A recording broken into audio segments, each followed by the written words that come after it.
Olá, neste vídeo vou analisar o relatório e contas do primeiro semestre do exercício financeiro 22-23 da SAD do Sporting Clube de Portugal. Como sempre, começo com a demonstração de resultados e depois seguir-se-á o balanço.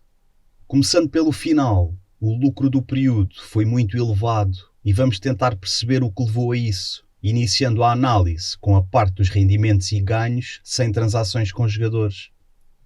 À vista desarmada e já tendo olhado para o resultado líquido, pode causar surpresa que este total tenha tido um decréscimo de 5 milhões. É preciso detalhar as duas rúbricas.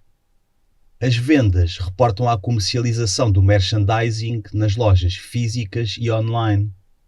Uma das justificações para a pequena queda nas vendas foi o Mundial, mas, apesar de não ser mau argumento, é preciso também considerar o momento desportivo da equipa.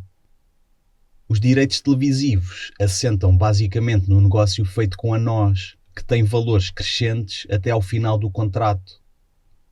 A bilheteira e bilhetes de época tiveram uma maior importância depois de ultrapassadas as restrições provocadas pela pandemia, que se nota principalmente na venda das Gamebox.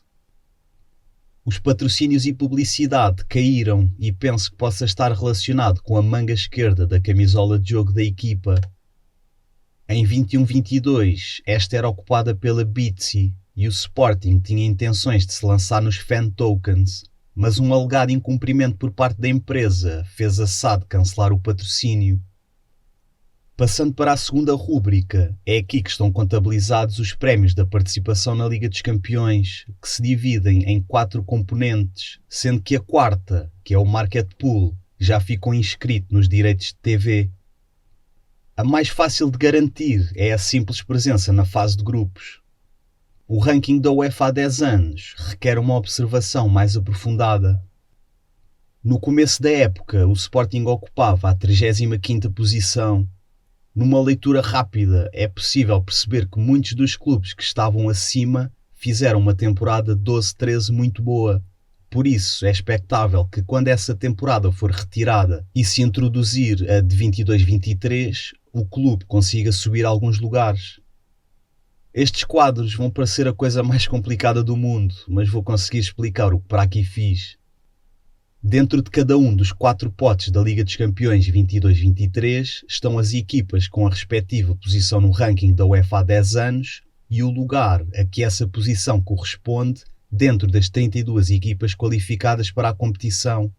Esse lugar vai determinar quanto recebe cada clube usando um multiplicador.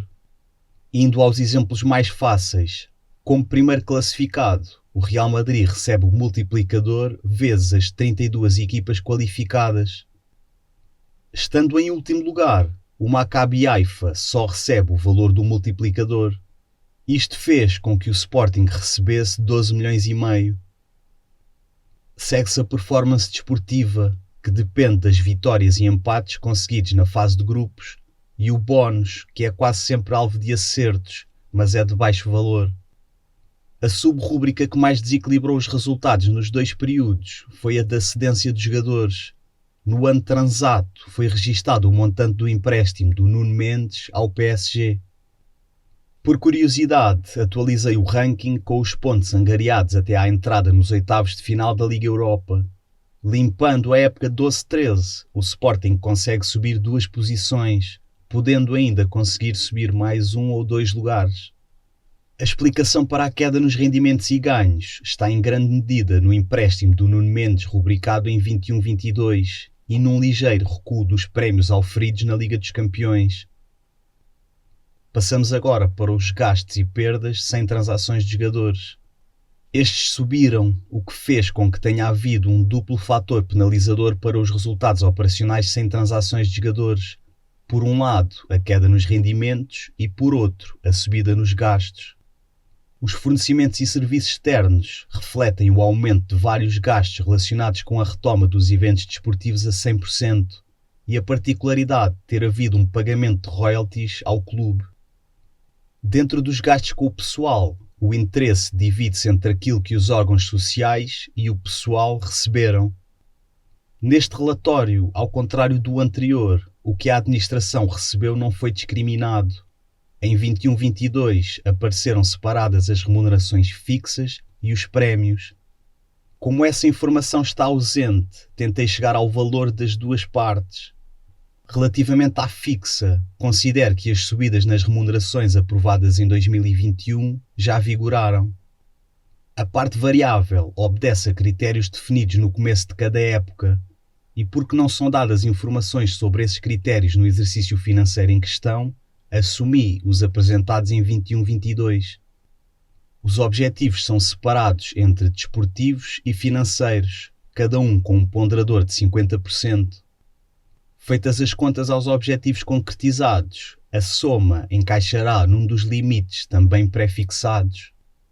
Pelos meus cálculos, a remuneração variável teria um valor a rondar os 192 mil euros, um pouco distante do resultado que apurei atrás. Ainda assim, fica o meu contributo para descortinar as remunerações dos administradores. As remunerações do pessoal tiveram um crescimento significativo, que provavelmente ter-se-á ficado a dever às renovações efetuadas. Em sentido contrário, os prémios diminuíram, justificado pelo pagamento de uma parcela do bónus da conquista do campeonato, diferida para 21-22. O aumento dos gastos e perdas, aliado à diminuição dos rendimentos e ganhos, promoveu uma redução do resultado operacional sem transações de jogadores. Seguem-se as subrúbricas que nos vão levar até aos resultados operacionais com transações de jogadores e depois aos resultados operacionais. Neste período, o Sporting fez transferências muito volumosas, que proporcionaram um aumento exponencial dos resultados com transações de jogadores. Este quadro dá uma ideia geral dos rendimentos e gastos, mas interessam dados mais personalizados, como se vêem no próximo. Depois de descontados todos os custos e gastos associados às vendas, as alienações dos passes do Mateus Nunes e do Palhinha asseguraram excelentes mais-valias para a sociedade. Os restantes jogadores ajudaram a fazer crescer o bolo, embora com menor fulgor. O caso do Vivaldo é paradigmático das vantagens de produzir jogadores internamente. Como o custo é irrisório, a mais-valia praticamente só depende do valor da comissão. Apesar da subida das amortizações, as mais-valias obtidas na venda dos passes deram origem a um resultado operacional apreciável. Os resultados financeiros foram mais altos, em parte devido ao aumento dos juros com a dívida contraída, mas não impediu a SAD de atingir um lucro muito robusto. Seguimos com o balanço, onde vamos começar por dar atenção ao ativo. Os tangíveis não têm muito para contar, por isso vou detalhar o valor do plantel. O valor bruto aumenta na medida das compras e renovações de passes e diminui com a retirada dos valores de aquisição dos jogadores vendidos ou que rescindiram contrato. A transferência do Diogo Abreu teve o condão de divulgar um mecanismo que julgo que não seja conhecido para a maioria das pessoas. Mesmo tendo terminado contrato com o outro clube, o Sporting viu-se obrigado pelos regulamentos a compensá-lo como se de uma transferência normal se tratasse. Esta rúbrica registra as dívidas dos clubes que compraram jogadores à SAD leonina, com recebimentos superiores a 1 ano. É de destacar a liquidação da verba do PSG, que para mim é um indício de que o recebimento foi antecipado. Os clientes obedecem à mesma lógica, mas os recebimentos são de curto prazo. As subidas nas rúbricas de clientes não correntes e correntes e também na caixa equivalentes explicam a subida ocorrida no ativo. O passivo tem o seguinte aspecto. As provisões estão a cair à medida que a sociedade resolve questões antigas, como as indenizações a pagar aos adjuntos do Mihailovic. Esta nota estava presente em todos os relatórios desde que se deu a situação, mas não consta neste último. Por isso, assumi que a quantia devida foi paga pelo Sporting. Avançamos para os financiamentos obtidos. Os maiores problemas parecem-me ser o empréstimo e descoberto bancários contratados ao novo banco. Talvez não estejam a ser amortizados a uma velocidade desejada, até porque devem ter subjacentes taxas de juros elevadas. Os outros passivos não correntes são o oposto dos clientes. Contabilizam as dívidas do Sporting aos clubes e entidades às quais comprou jogadores ou contratou serviços de intermediação, isto com um prazo de pagamento superior a 1 ano. Com prazo de pagamento inferior a 1 ano, temos os fornecedores, que dividi entre as dívidas aos clubes e agentes. É normal vermos as mesmas agências ou empresários transitarem de relatório para relatório, mesmo estando, em teoria, agendados os pagamentos para o curto prazo. Muitas das vezes, algumas agências acabam por recorrer a tribunais para obrigar os clubes a pagar, mas é pacífico que na hierarquia dos credores estas agências apareçam em último lugar. Dentro dos outros credores, foi positivo ter-se quase cessado a ligação com a Quality Football Ireland. A queda do passivo atribui-se à diminuição dos fornecedores não correntes e dos financiamentos obtidos.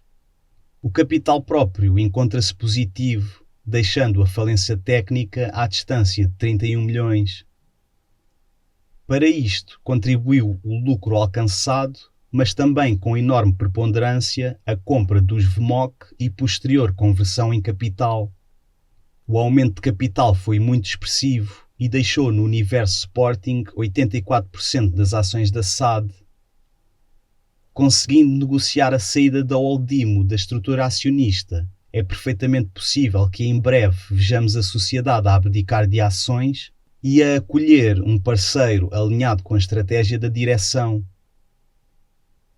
Este vídeo fica por aqui. Não se esqueçam de subscrever o Contábil e até breve.